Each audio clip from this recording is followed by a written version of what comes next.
brincar e pular bastante, crianças, nós iremos fazer essa atividade, olha.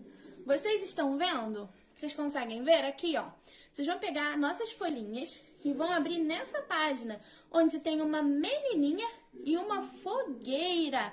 Vocês estão vendo que tem um tracejado aqui de caminho?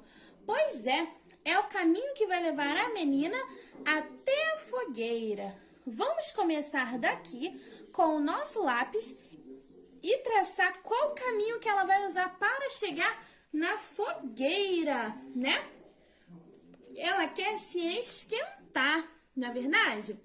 Só que ela tem que tomar muito cuidado, porque igual a tia falou, a gente não pode encostar na fogueira.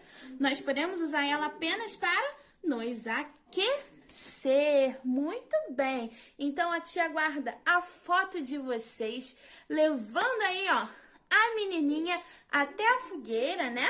Depois que vocês brincaram, que vocês se divertiram brincando de pula-fogueira, agora vamos levar a nossa menininha, né, da atividade para poder ficar pertinho da fogueira e se aquecer nesse dia tão frio.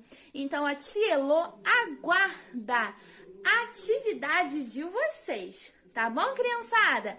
Tchau, tchau. A tia está aqui, ó, do WhatsApp